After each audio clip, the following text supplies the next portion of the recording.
Emma. I am the one that runs this YouTube channel, as you probably had guessed, as well as the written and Instagram blog, Tea and God. And I just wanted to say hello. Hope you guys are having a good time in quarantine. It has been interesting indeed. But I wanted for us to continue our series in Ecclesiastes today. But as usual, first things first, gotta spotlight our tea of the day. Am I right? I'm right. So, today I'm actually, here, let me, 1 second. I'm actually having a super Irish breakfast tea, and I threw away the tea bag already, and I don't know where it is. So, we're having an Irish breakfast tea, but it's a little bit different than the way I usually drink tea. Normally, I just drink my tea straight from whatever bag or loose leaf that I'm brewing.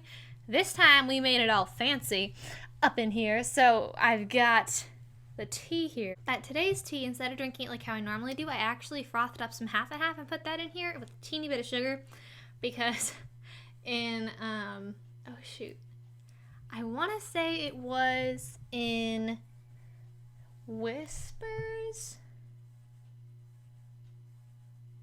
or Echoes. It's one of the Glenbrook series books by, what's her name? Robin Jones Gunn. And it was either Whiskers or Echoes, but I can't remember right now. But looking at the sides of the covers, I think it would be Echoes, but I'm not sure. But whichever one of those two it was, the characters in it drank Irish breakfast with a little bit of cream and sugar, and so I wanted to try it, and it's fantastic. So, fangirling aside, before we dive into our studies of Ecclesiastes 2 today, I just wanted to say again, as usual, I am using an English Standard Version Bible. It's by Crossley Books, and it is a journaling Bible, so it's got room in the margins for journaling and taking notes and things, but it's also single column. So, I don't know, I find the single columns just, they are more, I like those ones more if I'm also taking notes, because if it's double column and there's notes on the side, it just is really busy.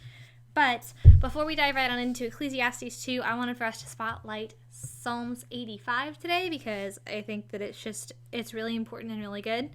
So, Psalms 85, starting in verse 1, says, "Lord, you are favorable to your land. You restored the fortunes of Jacob. You forgave the iniquity of your people. You covered all their sin. You withdrew all your wrath. You turned from your hot anger. Restore us again, O God of our salvation, and put away your indignation toward us. Will you be angry with us forever? Will you prolong your anger to all generations? Will you not revive us again, that your people may rejoice in you? Show us your steadfast love, O Lord, and grant us your salvation."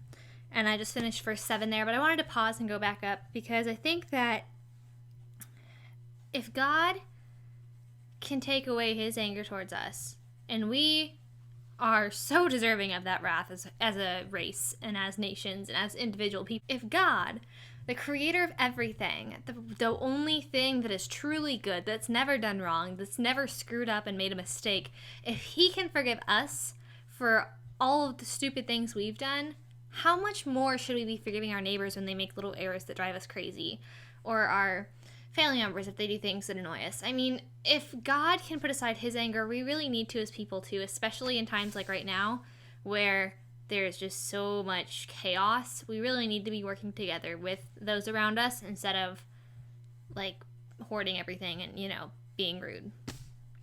And I love verse 6. I love verse 6 because it is such a good reminder to us that God revives. I don't care how good of a person you think you are and how good of a self-help, self-development guru you think you are. You cannot fix yourself. None of us are capable of that because we're all fallen creatures. And if every single person is a fallen creature, then as a result of that, any method to revive yourself that somebody else has come up with and told you is really helpful, it's not going to revive you in the same way that God can. It might help you for a little while, but God is the only thing that's ever truly going to revive us. And until we recognize that, we're going to be living a shell of our best life. Because our best life can only be lived when we're living it with God. So continuing into verse 8, it says, "Let me hear what God the Lord will speak. For he will speak peace to his people, to his saints. But let them not turn back to folly. Surely his salvation is near to those who fear him, that glory may dwell in our land. Steadfast love and faithfulness meet. Righteousness and peace kiss each other. Faithfulness springs up from the ground, and righteousness looks down from the sky. Yes, the Lord will give what is good, and our land will yield its increase. Righteousness will go before him and make his footsteps away. But I want to highlight verse 9 because it says that his salvation is near to those who fear him, and his glory dwells in our land. But it's important that it says his salvation is near to those who fear him, because when we lose that righteous fear of God, we tend to really take things into our own hands and want to do things our own way and get led astray really easily. And so I think that it's just really important for us to listen to what God is saying, to listen what's in the Bible, to listen what is true sound teaching, and learn from that and study it ourselves and see what is really true. And I think that when we do that, that is when we get more into the right pathways of where God is leading us, on top of obviously like listening if God's telling you to do something. But like, I think it's really important that while we're cultivating a skill of discernment, to make sure that what we are listening to, what we are surrounding ourselves with, what we are studying is sound and is biblically based and is truly based in Scripture, and isn't just scriptures that are selected to support their point when the point being taught is refuted elsewhere in Scripture. But I also just want to say that I love the picture painted in verses 10 through 13. It's so beautiful. It's just, man. It's spring now, and I love spring. And I think it's just so incredible that God created all these things that produce so much beauty and then also have like medicinal properties, or we can eat them for nourishment, and just so many beautiful things that are not only good for our eyes to see, but are nourishing to our bodies. And I just think that it's just so beautiful. And I think that this picture that's painted is just, I love it. It's beautiful, and it makes me really happy, as corny as it is. But so that again was in Psalm 85. And so diving from that into Ecclesiastes 2, I actually really love Ecclesiastes chapter 2. So as odd as that may be to some of you, it's just really good. But I'm going to take a sip of my tea because it tastes good. So yeah.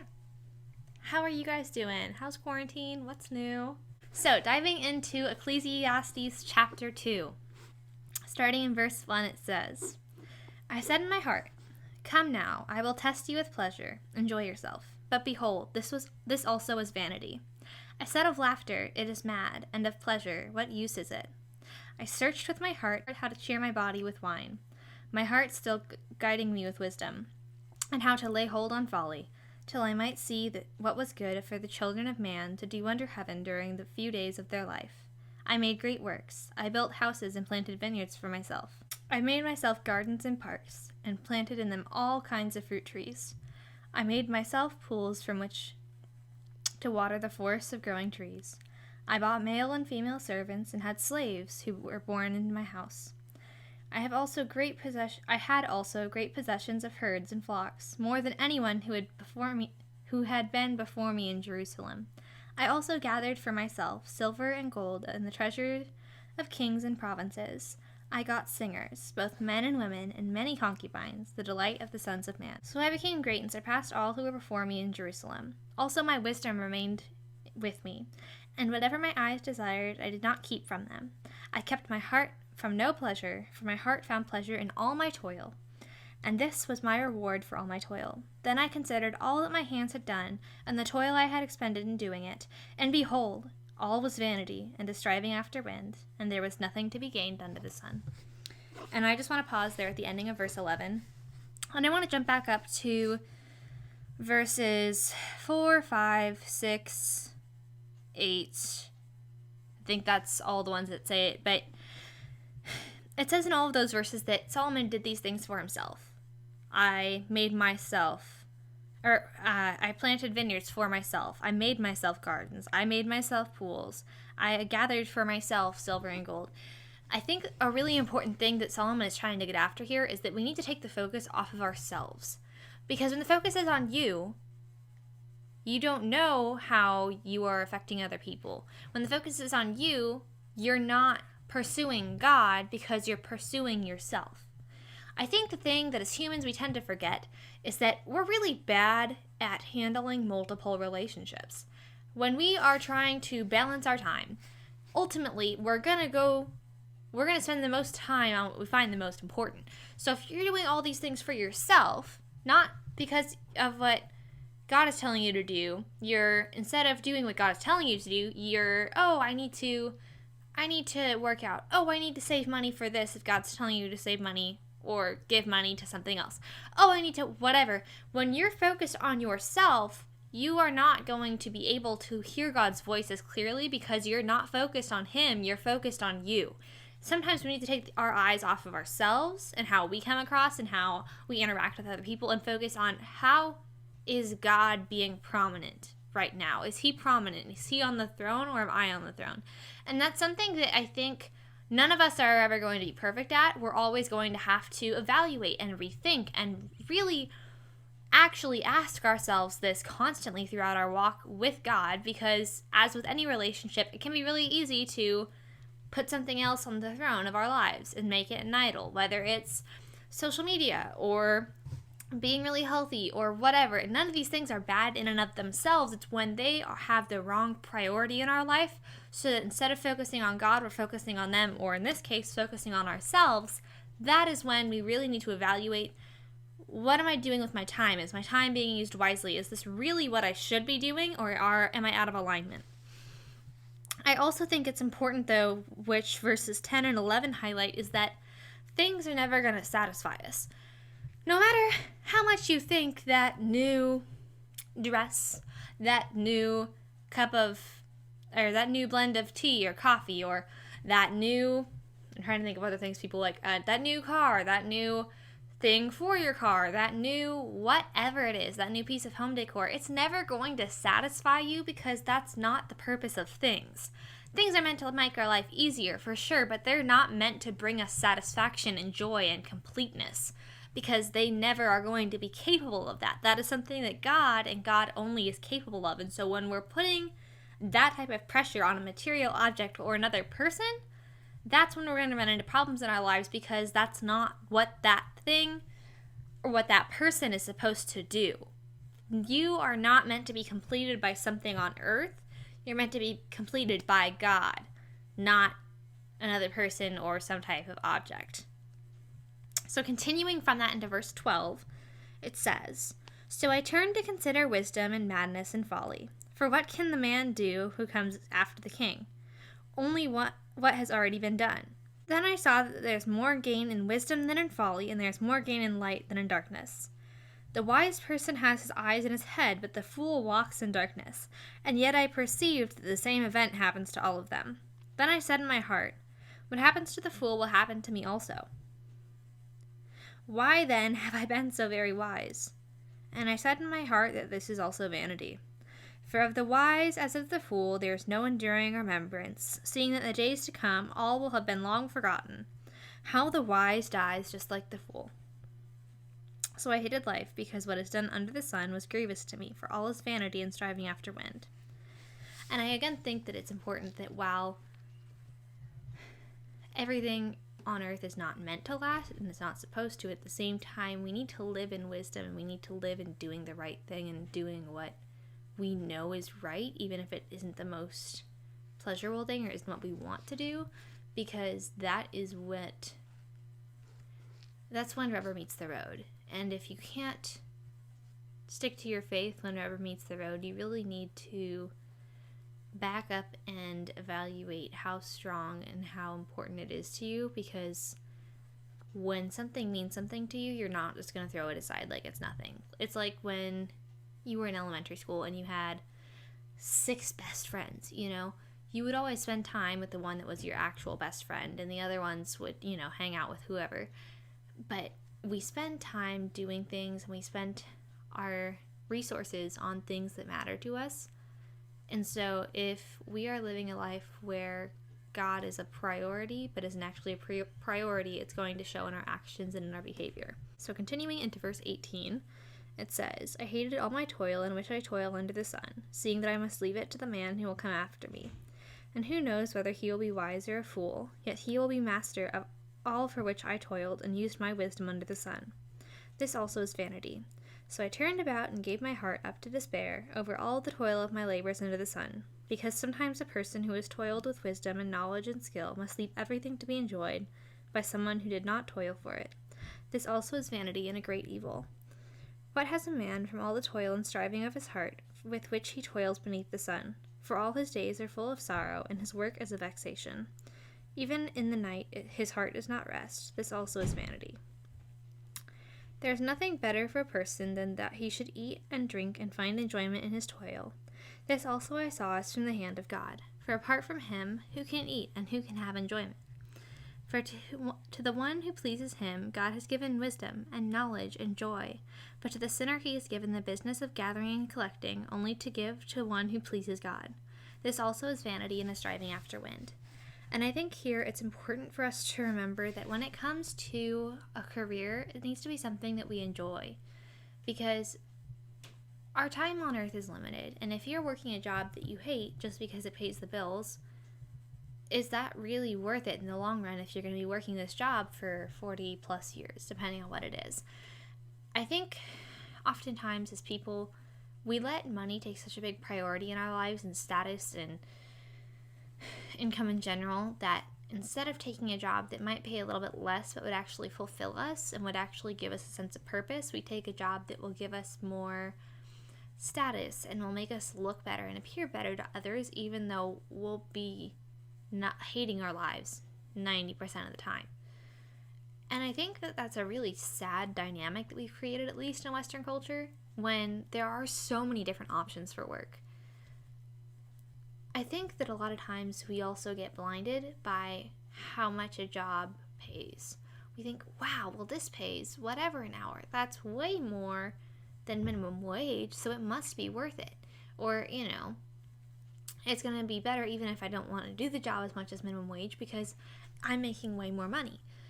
But if you're not enjoying how you're spending your time, you're wasting your most precious resource. Because the thing is, time is the only thing we can't get back. Money's going to come and go. It ebbs and flows. It's never just going to stay static. That's not what money does. But your time is something that it never comes back. It always is going out. It's always getting withdrawn. So if you are withdrawing into something that you don't enjoy doing, if you have other options, why not explore those? And I also think that it's important to remember that sometimes God is going to call you into something that isn't necessarily going to bring you as much money as something else would, but it's going to further his kingdom more, and it's going to fulfill you more, and it's going to be better for you in the long run. But you have to get over the fear of, oh, well, it's impractical. It's not a steady thing. It's not whatever. And that's not to say that God is never going to call people into steady jobs, because obviously he is with some people. But at the same time, obviously be smart and think things through and pray on things. But at the same time, we need to remember that time is our most precious resource. And if you're spending your time doing something that you enjoy for $3 less an hour than something that you would hate, but you can still make ends meet with that, why would you torture yourself for something that you hate when it's just $3 an hour? You know what I mean? I don't know. I guess what I think is important is that you're going to leave, whatever you do as a job, you're going to leave behind for someone else. And so you may as well do something that you enjoy, because it'll be easier for someone else to pick off of something that was well loved than off of something that was starting to die. That was dark. It's going to be easier for someone to pick up off of something that was well loved, because that means you'll maintain it well, than something that wasn't enjoyed. I'm going to use gardens as an example. If you take over a garden, if you buy a house and it was in pristine condition and the garden was always well maintained every year, and so the next time a planting came, yearly bulbs came up, and then there was the rows that were pretty well kept that were meant for the plants that you have to replant each time. That type of thing is when you know that the person who had it before you, they really loved it and took care of it and took pride in that thing. Whereas if you have someone who, maybe the house is more prestigious and it looks better on the outside, but the garden itself wasn't taken care of well, It's hodgepodge all over the place. Oh, there was a bug. There's a hodgepodge all over the place, and it's going to be a lot more work to get it up and running again. It's kind of the same parallel there. When you're working in a field or in a position that you absolutely love, you're going to in turn put way more effort into it and make it fun and make it enjoyable and find ways to improve it. But if you're working a job that you're working only to get the bills paid but you hate it and it drains you, it's gonna show. You're not gonna put as much effort in. You're gonna try, but you're not gonna go above and beyond expectations. What I want to say in summary / in closing, I guess, is that things are never going to satisfy you, so don't put the pressure to have satisfaction from things, put it in God. That it's better to live in wisdom and light, even if at times it's not as fun, because that's what's going to be better for you in the long run. And it is so much better to work a job that you enjoy, even if you're making a little bit less, than to work a career for 40 years of your life that you can't get back, that you hate. And yeah, so that was Ecclesiastes 2. I'm always really bad at outros. But if you guys enjoyed this video, please feel free to leave a like on it. It does really help the channel because it suggests it to other people. And if you know anybody that you think could benefit from it, please feel free to send it their way. And if you're new here and you've stuck around this long, thank you for sticking around. And if you want to see more of my face and more of this type of content, please feel free to hit the subscribe button and check out the links to the written blog and the Instagram blog down below. I said I was going to be more on the Instagram blog and the written one, and I have not, but I will. I will. I've just been busy with other things. But I hope that you guys have had a great week so far.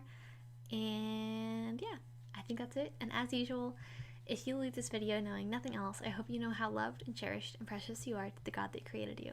Alright, bye guys.